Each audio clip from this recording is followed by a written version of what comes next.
they call them. So this is here the most simple form. Obviously, this is just people being connected by sharing emails, but also then being connected to objects such as houses, cars, computers with fixed IP addresses, sharing, in this case, an answering machine, and stuff like that. So this is the most simple form, and this is a more or less well-known software being used by law enforcement and other agencies to visualize these type of connections. There is, however, a more sophisticated way of connecting people, which is indirect link through behavioral patterns.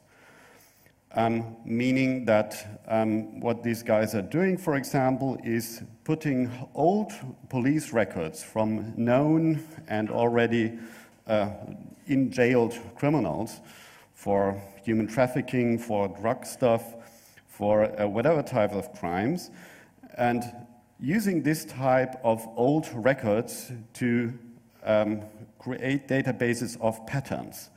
So in what way these guys have been communicating with each other, how hierarchical communication can be seen in the traffics, and then they look for these patterns in the complete set of records. So it's no more a specific person they're looking at, it's a way of behaving they're looking at.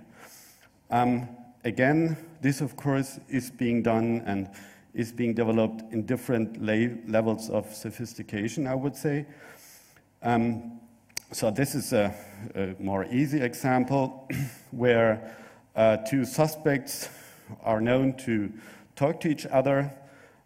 They are, however, suspected to be exchanging money, but the accounts are not in their name. So they use a proxy they are connected with who then exchange the money. It's a typical pattern in money laundering situations. So you can guess this can be done more complex as well. Of course, as I said, other data is getting merged into these situations. So especially of interest, or let's say, how you call it, a subject of research is the so-called pneumatic targets. So people who constantly move do not have a fixed mobile phone maybe. So using internet cafes where they then check their Yahoo or whatever email, leaving the IP number, which is being then connected to a specific place, mobile phone tracking, location of ATM machines, toll road systems, and so on. Of course, GSM cell data is being discussed from other vendors here as to be improvable to allow a better localization. So you have the simple cell-based, which is now already in the traffic records, so from which network cell you've been taking the call. You can extend this with using the triangular base, so having also the two other network cells measuring your stream. And of course, you can improve it with putting the GPS data your phone might provide to get a more accurate situation. So this is from one of these companies offering these improvements of network records to the governments that, you could get up to 5 to up to 30 meters maximum tolerance. So this is their idea, that you don't no more have an area like this. If you're looking for someone, you can track him down, look for the nearest camera, and find him right away. Another area is speech recognition, where this has different components. So what is being available right now is the recognition of speakers through so-called voice prints, the recognition of genders, so male, female, which language, which keywords. Voice prints are being taken from the characteristic of your throat. So they just need one authenticated record of your language. This is, for example, also used by German embassies in Africa. If people apply for a visa, they need to leave a statement which is audio recorded. So with this technology, the German embassies try to filter out people who regularly change their passports or their official names to get a visa, although they already might have been here and thrown out or something like that.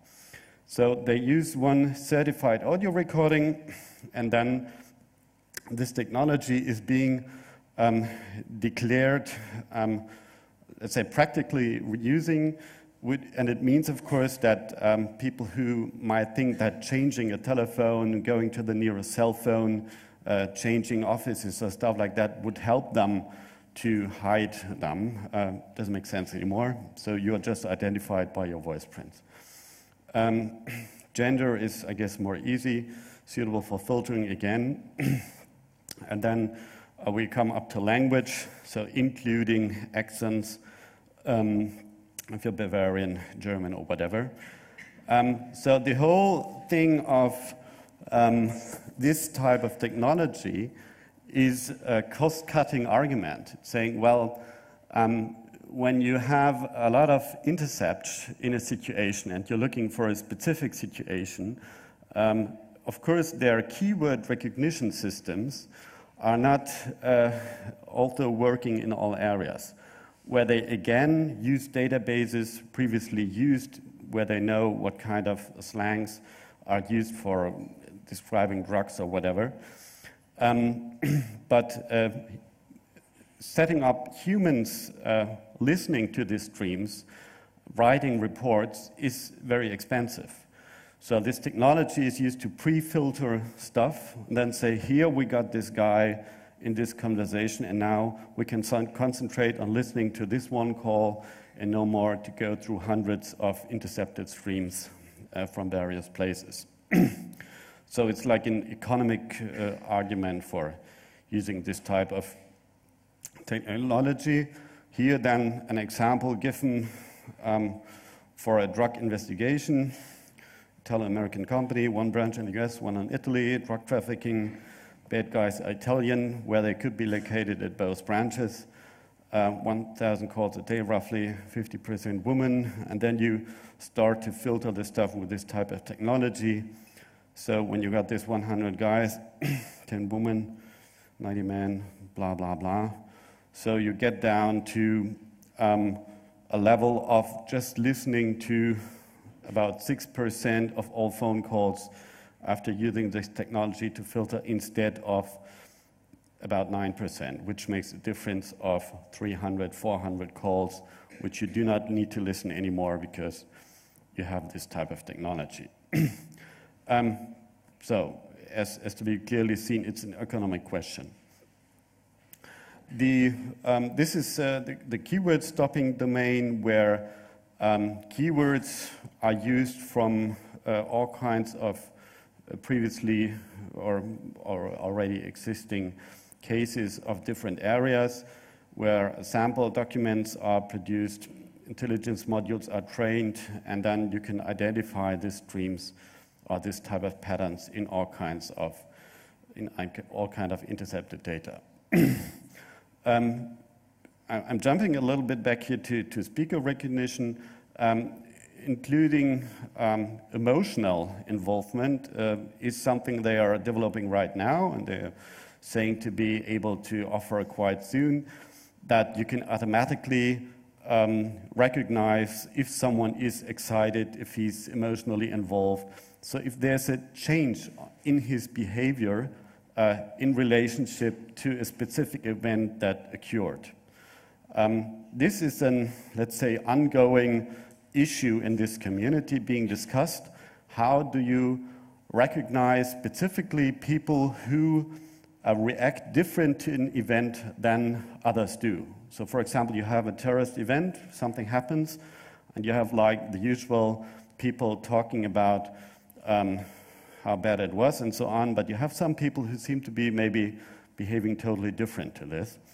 So patterns of behavior, communication, movement, relationship, and so on. And